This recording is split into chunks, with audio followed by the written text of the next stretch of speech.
my name is Rebecca and I'm an ENFP, and I just want to welcome you to today's video on 5 ways to love an ENFP. So before I start this video, let me just start by saying that what I'm saying is definitely subjective to my own personality. I've met a lot of different ENFPs, and you have to remember that Myers-Briggs is kind of giving you a type, but there's a lot of different individuals within that type. So I'm going to proceed with whatever bias I may have, but I hope that for those of you that have ENFP friends or an ENFP romantic interest, that you'll find this video helpful and that you'll learn how to love your friend or your partner even better. So, step 1 to loving an ENFP: ask open-ended questions. That might sound like a little bit weird to some of you, so let me explain a little bit why this is important and then how to logistically do it.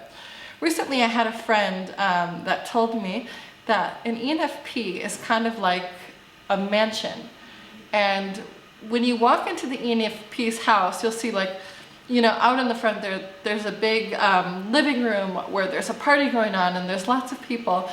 And most of the time, people only see the ENFPs as that big room where the party's going on and they're interacting with a lot of different people and they're being an extrovert and they seem kind of all over the place. But what people don't know and don't really look for in ENFPs is that we have a lot of rooms in the back that we want people to see and we want people to ask about. Most of the time, people are just pretty comfortable in assuming that that front room is the only thing that's there in the house. But we want people to dive in and to dig deeper and ask about these things with us. So what's an example of a good open-ended question? How about, what are you thinking about lately? What are you learning about? How are you, not like how are you doing, but how are you really doing? What's been inspiring you lately? Just things like that that are kind of meaningful and genuine and are open, and it will give an ENFP space to really process his or her thoughts. I find that to be very helpful. There are other questions that you can ask an ENFP, like, just basic stuff. How was your day? How was work? But those questions are pretty routine and you hear them all the time, so they don't really have as much meaning. And usually the answers are going to be a lot shorter. So if you just kind of ask more of these theoretical, broad questions, it's going to give them a lot of space to open up. Part 2 of loving an ENFP: listen.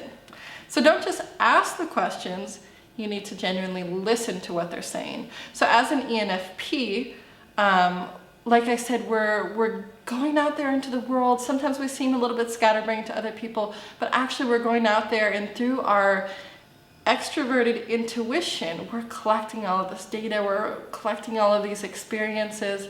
And sometimes when somebody asks us these open-ended questions and really takes the time to listen, I'm processing these experiences as I'm explaining it to you. So that's super life-giving to me, is if you just give me that space to be able to process my experiences, and I feel like you're genuinely interested in what I'm saying. And I feel super loved when people do that, and I think that's very, very important, that an ENFP feels like somebody's really trying to dig in with them and trying to know them and just genuinely listening, and not like trying to pick apart what they're saying or saying that I disagree with this or I disagree with that. It's not really so much about you discrediting what they have to say or affirming what they have to say, but just really listening to, this was your experience. Part 3 of loving an ENFP: give an ENFP space to grow. So like I said, ENFPs are out there gathering all of this information. So that's our extroverted intuition. So our secondary function is introverted feeling. So that's why sometimes ENFPs, I think we really get labeled as, we're just extreme extroverts, we're all over the place. But what a lot of people don't realize is that we actually need a lot of time and space to really process our feelings and to process our experiences, and that comes along with introverted feeling. So after an ENFP has gone out there and collected all of this data, they come back and they process that new data and they compare it against their internal value systems. And they say, okay, does this data, what I'm experiencing, does it match up to, my beliefs and who I am as a person, and how has this data changed who I am? How has it changed my perspective? So it's important that like you realize that an ENFP is always going to be searching for new things, is always going to be evolving. So you have to give them that space to grow. Like, don't put an ENFP in a box. We hate that. Don't put us in a box.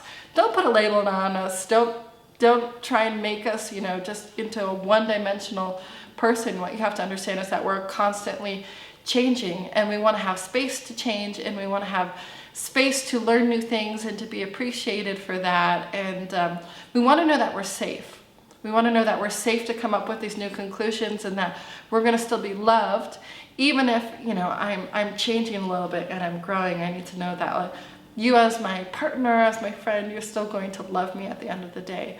So for you to give me that space to listen to me and to know that I'm still going to be accepted throughout this journey is really, really important to an ENFP. So point number 4, prioritize an ENFP's needs. So ENFPs were people pleasers, and I would say that we're also givers. I know for me personally, like the people that are within my circle, I would do anything for them, and I really love them. So I'm always going to be eager to help them. But sometimes I'm too eager to help people to the point where I don't prioritize my own needs, and I can get taken advantage of. And usually I really love helping people, but sometimes when I'm around people that are very comfortable with taking, and not appreciating what I've done, or not really like valuing me, or when they take but they don't give anything back, then all of a sudden I can kind of become resentful about it, or I just feel very used. So it's really important that that you recognize that your ENFP friend is going to want to give to you if you are within their circle. So make sure that you're giving back to them. Make sure you're not like pushing them too far, and that you're not taking advantage of their kindness. So my last and my final point of this lovely video is to affirm your ENFP friend.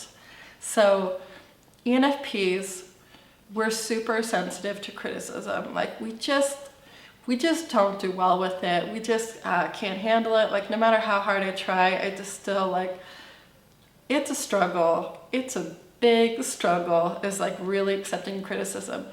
So, kind of converse to that.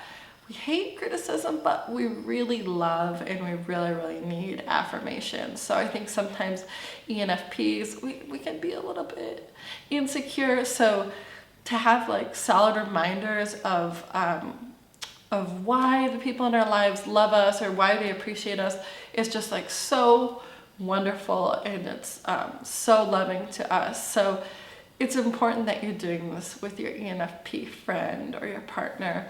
And when you do it, be sincere about it. Don't use trite expressions. I know sometimes you can just say like, I love you a million times, and it doesn't really mean very much.